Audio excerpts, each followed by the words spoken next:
Assalamualaikum warahmatullahi wabarakatuh. Terima kasih kan Dikati Galoeko karena masih setia Totonggo depan DP untuk menyaksikan kabar Jambi edisi Sabtu 29 Juni 2024. Apik, kalau minggu lalu saya ada berpantun tentang buah-buahan. Iyo, Kini kau nak berpantun pula minggu kau tentang ikan-ikanan. Boleh, tapi boleh. Jangan ngotak. Jangan ngotak? Iyo. Saya kok tidak pernah ngotak, apalagi dengan Upik itu saya tidak pernah ngotak, jujur lah terus.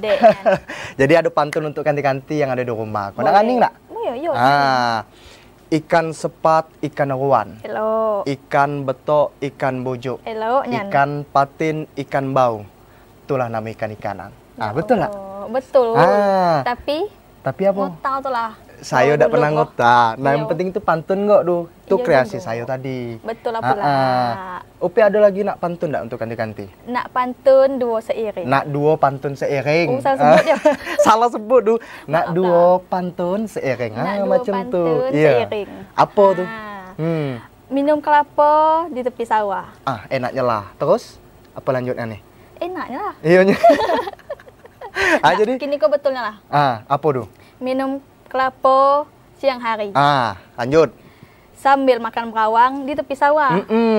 Adoy kami di siang hari iko. Iyo. Untuk nyapo kanti-kanti di rumah. Wah, itu nyela yang ditunggu kanti-kanti. Iya, itu kita nak kita nak nyapo kanti-kanti yang ada di rumah. Mudah-mudahan kanti-kanti yang ada di rumah tuh dalam keadaan sehat walafiat di tengah kondisi dan cuaca yang tidak menentu macam hubungan kita kok, Pe, tidak menentu ya, dak. Itu jangan di-spill nih, jangan. Nah, Pe, apa bebak kita yang nak kita sampaikan kepada kanti-kanti kita yang ada di rumah? Nak tahu be apa nak tahunya? Nak tahu banget gitu. Iya. Kalau boleh sampaikan? Boleh. Nah, jadi tim redaksi kita kok lah nyiapi banyak sejumlah informasi penting dan menarik lainnya di antara masyarakat sejahtera penerima PKH tahun 2024 berkurang. Nah, selanjutnya kanti-kanti setelah dilantik, Pantale dilarang menggunakan joki. Nah, 170 judi daring diblokir Cyber Polda Jambi. Macam mana berita selengkapnya dengan saya Rahmatul Uzma dan saya Yogi Aprilianto, Ikola Bakaba Jambi. Selengkapnya.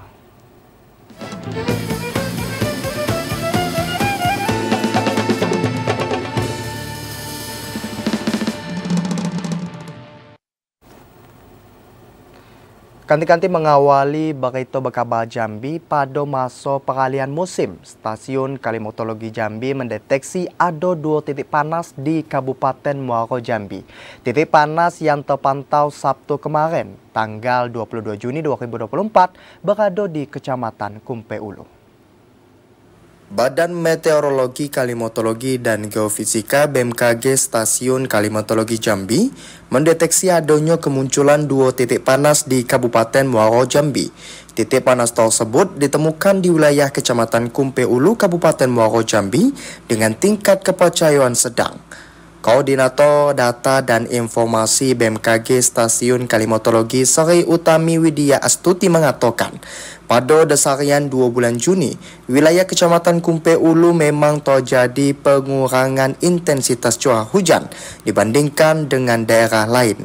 Kabupaten Muaro Jambi saat itu masih berada pada masa peralihan musim dari musim hujan ke musim kemarau. BMKG Stasiun Klimatologi Jambi juga mengingatkan masyarakat untuk mewaspadai angin kencang yang disertai hujan deras. Probabilitas curah hujannya sih di bawah 100 mm per dasarian.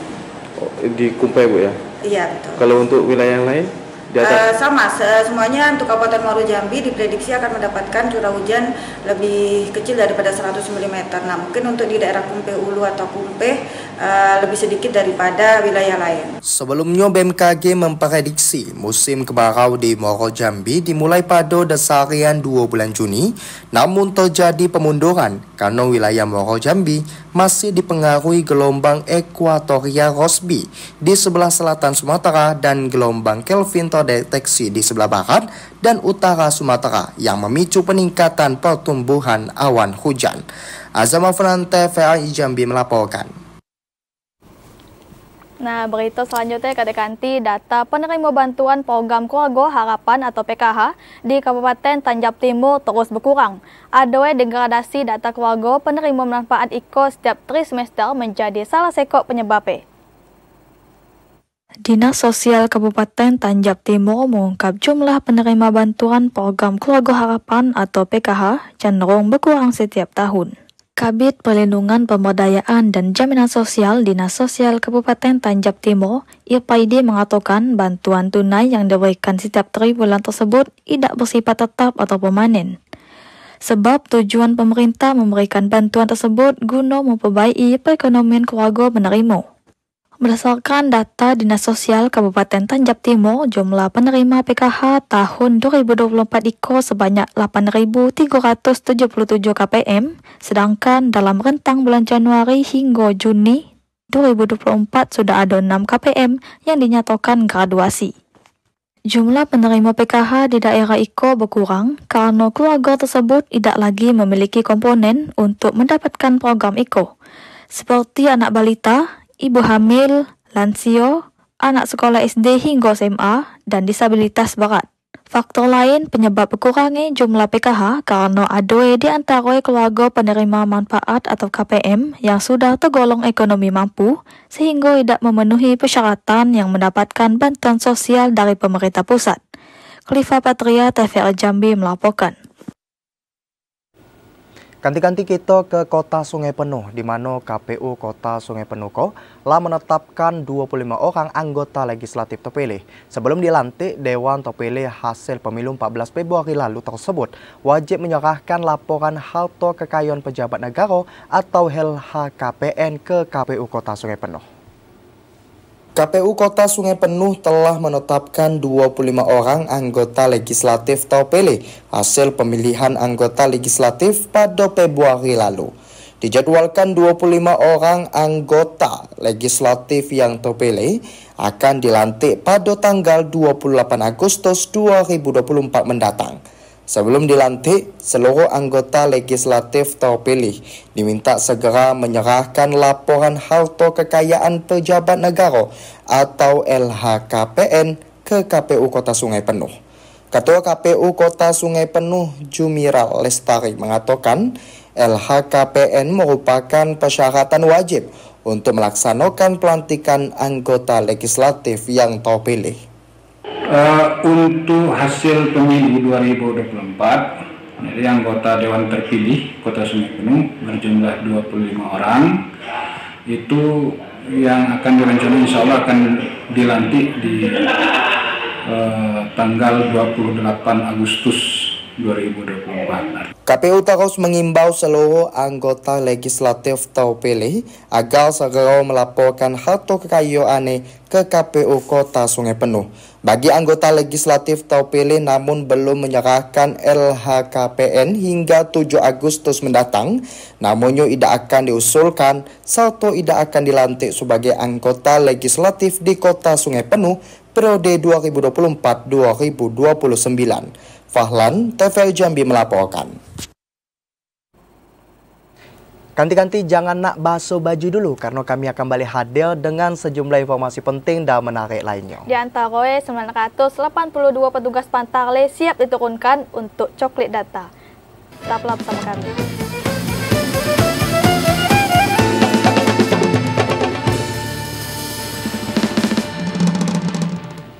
Terima kasih wak-wak jok-jok yang di rumah ko karena masih setia menyaksikan Kabar Jambi. Nah, kita beralih ke berita selanjutnya kanti-kanti. Jelang pelaksanaan pilkada serentak yang bakal diselenggarakan pada bulan November mendatang, Bawaslu Kota Sungai Penuh melakukan pengawasan verifikasi faktual persyaratan bekas pencalonan perseorangan Wali Kota dan Wakil Wali Kota Sungai Penuh periode 2024 sampai 2029. Sesuai dengan tahapan lanjutan Pilkada Serentak Kota Sungai Penuh, Bawaslu Kota Sungai Penuh melakukan pengawasan verifikasi faktual persyaratan berkas pencalonan perseorangan Wali Kota dan Wakil Wali Kota Sungai Penuh periode 2024-2029. Tahapan pengawasan verifikasi faktual IKO dimulai tanggal 21 Juni hingga 4 Juli 2024 mendatang. Ketua Bawaslu Kota Sungai Penuh, Dianda Kurniawan, mengatakan tahapan pengawasan verifikasi faktual IKO berbeda dengan Pileg dan Pilpres. pada pemilu lalu menggunakan sampel, namun untuk pengawasan verifikasi faktual pada pilkada tahun IKO dilakukan dengan cara didata langsung kepada pendukung paslon, persoalangan wali kota dan wakil wali kota Sungai Penuh periode 2024 sampai 2029. Untuk perpak calon perseorangan itu dimulai dari tanggal 21 Juni kemarin sampai tanggal 4 Juli untuk dilaksanakan perpak pertama untuk calon perseorangan. Kita juga sudah menugaskan seluruh jajaran ad hoc kita, termasuk sekretariat, baik itu di Bawaslu Kota Sungai Penuh dan sekretariat kecamatan untuk terlibat dalam pengawasan langsung verifikasi faktual dilaksanakan oleh KPU. Dianda juga mengatakan dalam kegiatan pengawasan verifikasi faktual IKO melibatkan langsung seluruh anggota pengawas kelurahan desa, PKD, Panwaslu Cam, serta Bawaslu Kota Sungai Penuh. Pahlan TVRI Jambi melaporkan.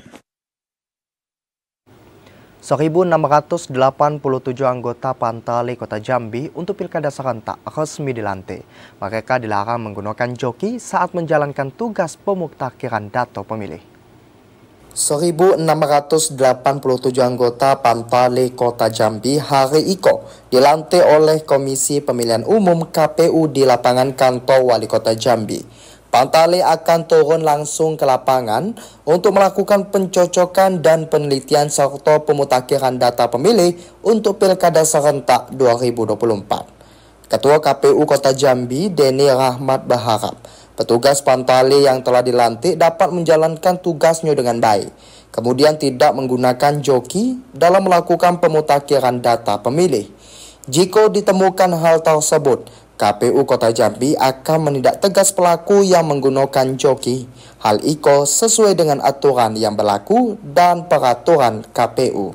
Jambi melantik 1.687 petugas Pantali yang akan bekerja untuk 940 TPS yang akan digunakan pada saat pilkada besok. Petugas Pantali akan melakukan coklit selama 1 bulan ke depan. Hal itu untuk menyesuaikan jumlah pemilih dengan tempat pemungutan suara TPS di Kota Jambi. Joko, TVRI Jambi melaporkan. Masih terkait Pantali Kadekanti, 982 petugas Pantali se-Kabupaten Bungo siap diturunkan untuk melakukan pencocokan data penelitian atau coklit data pemilih. Masyarakat yanglah memenuhi syarat sebagai pemilih diminta untuk menyiapkan dokumen kependudukan. Rekrutmen petugas pemutakhiran data pemilih atau Pantali telah selesai. Komisi Pemilihan Umum Kabupaten Bungo juga telah melantik serta memberikan bimbingan teknis kepada 982 Pantali se-Kabupaten Bungo. Divisi Sosialisasi Pendidikan Pemilih, Partisipasi Masyarakat dan SDM KPU Bungo, Jamin Nofri mengatakan, setelah dilantik dan mengikuti BIMTEK, 982 Pantali se-Kabupaten Bungo langsung diterjunkan untuk melakukan pencocokan dan penelitian atau coklit data pemilih untuk pelaksanaan Pilkada 27 November mendatang. KPU juga mengajak seluruh masyarakat Kabupaten Bungo untuk bersama-sama mendukung tahapan coklit data pemilih demi suksesnya Pilkada 2024 kali. Setiap TPS yang ada di Kabupaten Bungo ini 619, yang dibutuhkan Pantali itu 982 orang, 82 personil. Kemudian setelah penetapan pendaftaran kemarin, laporan dari teman-teman PPS seluruh yang ada di Kabupaten Bungo ini yang mendaftar sebagai Pantali lebih kurang 1.000 sekian yang mendaftar. Proses coklit mulai berlangsung dari tanggal 24 Juni hingga 21 Juli 2024. Petugas coklit KLG akan dilengkapi dengan atribut dan tanda pengenal sebagai petugas coklit. Pendataan tersebut dalam rangka menghasilkan data pemilih yang akurat dan mutakhir.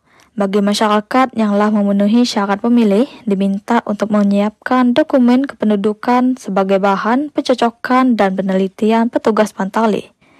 Mokhyandi, TVRI Jambi melaporkan.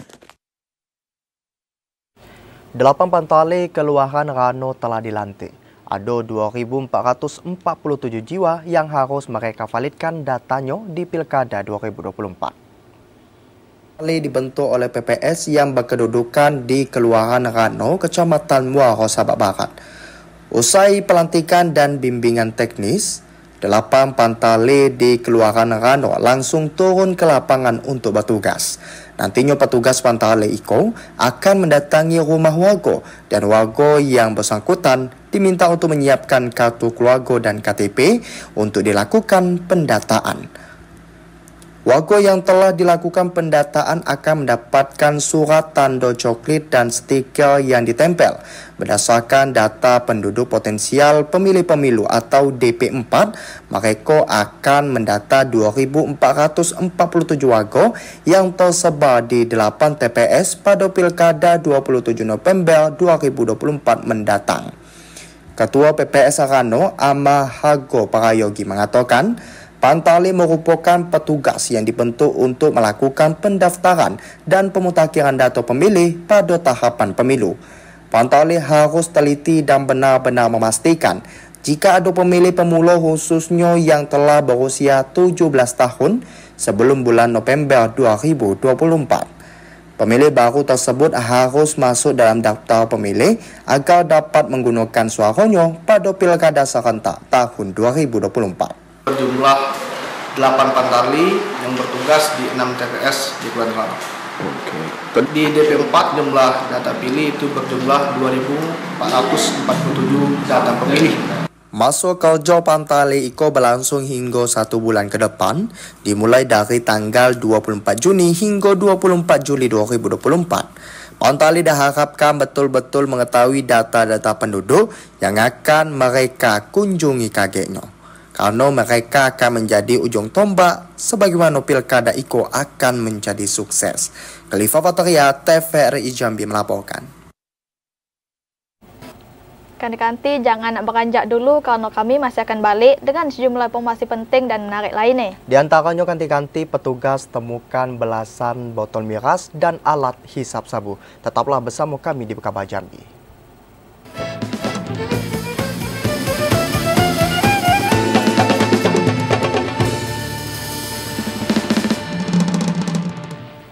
Terima kasih Datuk Nyai-Nyai karena masih setia tetangga depan TV.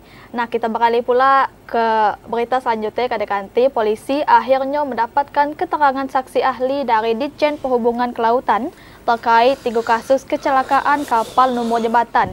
Dalam kesaksiannya, Ditjen Hubla menyatakan 3 kecelakaan di perairan memenuhi unsur pidana. 3 kasus kecelakaan di perairan, khususnya kasus kapal nomor jembatan, terus diproses penyidik Subdit Gakum Direktorat Perairan Polda Jambi. Penyidik juga memproses berkas perkara ketiga nakoda yang ditetapkan sebagai tersangka. Penyidik juga mendapatkan keterangan saksi ahli dari Ditjen Perhubungan Kelautan Kemenhub pada kasus tersebut. Ahli mengatakan kecelakaan tersebutlah masuk dalam unsur pidana lantaran memang 3 nakoda tidak memiliki surat persetujuan berlayar SPB.